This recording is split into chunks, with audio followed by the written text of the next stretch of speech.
नेताजी सुभाषचंद्र बोस यांच्याबद्दल बोलत होतो, तर त्यांच्याबद्दलच थोडंसं सांगतो तुम्हाला. मराठीचं चालेल ना? चालेल चालेल. समजतं ना.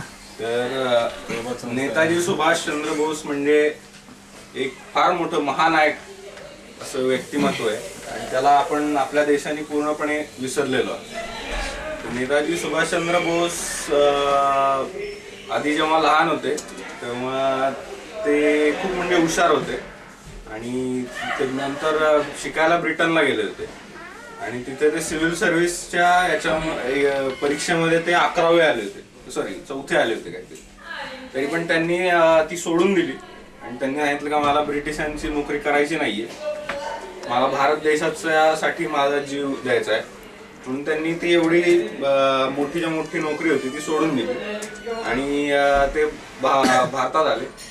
आणि भारतात आल्यानंतर मग त्यांनी आधी ते काँग्रेस पार्टीमध्ये होते आणि 11 वेळा त्यांना अरेस्ट झाली होती, अटक झाली होती. ब्रिटिशांनी 11 वेळा त्यांना अटक केली होती.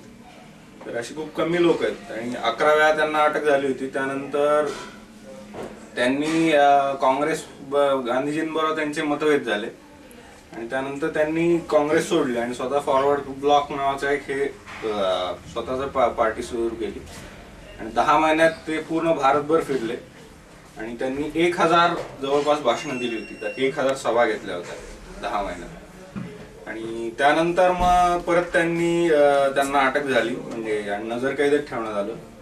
तर त्यानंतर ते तिथून पळून गेले आणि त्यानंतर ते काबूलला गेले, काबूल नंतर मॉस्को, मग त्यानंतर मग इटलीला गेले आणि शेवटी मग जर्मनीला गेले.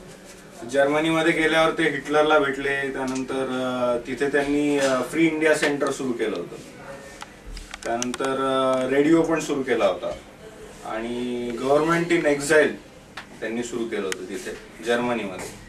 तर त्यांचं असं हे होतं की त्यांचं असं म्हणणं होतं की भारत कुठल्याही देशाला स्वातंत्र्य किंवा कुठलाही चळवळ अशी फक्त चर्चेनी म्हणजे कुणाला स्वातंत्र्य मिळालेलं नाही, प्रत्येक गोष्टीसाठी लढावं लागतं. तर त्यासाठी त्यांनी हे केलं होतं की स्वतःची एक सैन्य असलं पाहिजे देशाकडे प्रत्येकाने, आणि म्हणून भारताच्या स्वातंत्र्यासाठी लढणारे एक सैन्य उभं करायचं होतं त्यांना. तर त्यांनी जर्मनीमध्ये गेल्यावर त्यांनी स्वतः ट्रेनिंग घेतलं मिलिटरीचं. त्यानंतर जर्मनीमध्ये त्यांना इतकं हे मिळालं नाही, म्हणजे रिस्पॉन्स मिळाला नाही. तर त्यानंतर मध्ये जपानमध्ये गेले आणि जपानमध्ये गेल्यानंतर जपानमध्ये त्यांनी सैन्य उभारलं. रासबिहारी बोस म्हणून त्या काळातले एक क्रांतिकारक जपानमध्ये होते, त्यांची बायको जपानी होती आणि त्यांनी त्यांच्या आधीच एक भारतीयांचं तिथे राहणाऱ्या भारतीयांचं एक सैन्य केलं होतं.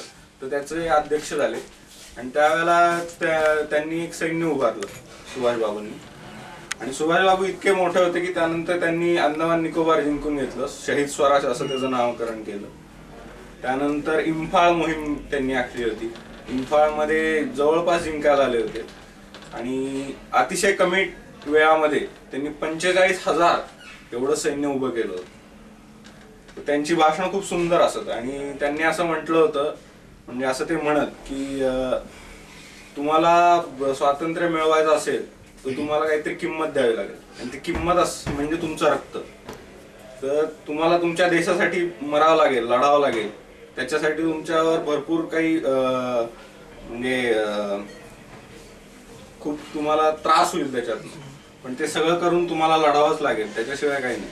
म्हणजे आजच्या आपल्या देशातले जे हे आहे, तर आज आपण जेवढे आहोत सगळे भारतीय, आपल्या सगळ्यांना हे लक्षात ठेवावं लागेल की कधी ना कधी वेळ पडली तर आपण हे लढण्यासाठी, भारतासाठी, देशासाठी आपल्याला लढण्यासाठी तयार असायला पाहिजे, आपलं रक्त सांडण्यासाठी तयार असायला पाहिजे, आपलं जीव देण्यासाठी तयार असलं पाहिजे. तर असं जर का सगळ्या भारतातले जेवढे तरुण आहेत तेवढ्या सगळ्यांच्या मध्ये तेवढी ती धमक असली तर आपल्या देशातले जे प्रश्न आहेत, दहशतवाद्यांनी सांगितलं किंवा जे परकीय आक्रमण वगैरे आहे, त्यांच्याशी आपण लढू शकतो.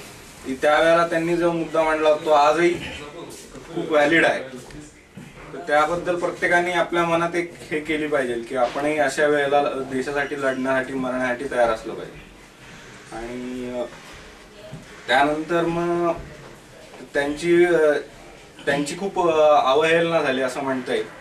कारण की असं म्हणतात की त्यांचा विमान अपघातात मृत्यू झाला, पण आता नवीन मुखर्जी कमिशन म्हणून कमिशन सरकारने नेमलं होतं. त्यांनी असं केलं की त्याच्यात त्यांचा मृत्यू झाला नव्हता, त्यानंतरही ते जिवंत होते. ते 2-3 गावात सापडले.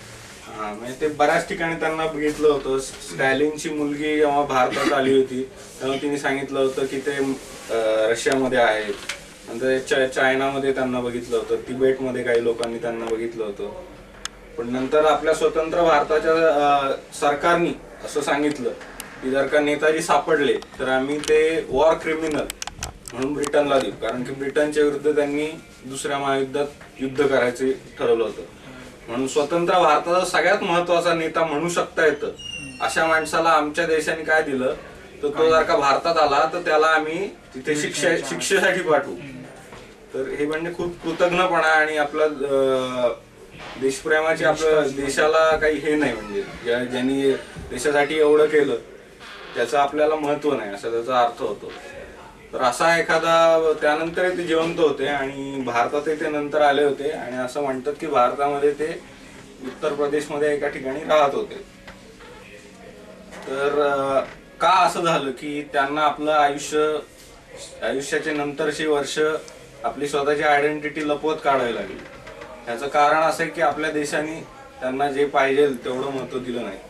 तर असा एक आपल्याला विसर पडलेला असा एक का महान नेता होता, असा एक अजून नेता होऊ नये याची तरी आपण काळजी घेतली पाहिजे. जो देशासाठी लढतोय, तो मरतोय, त्याच्यासाठी त्याला आपण म्हणजे समर्थन देऊ. एवढंच.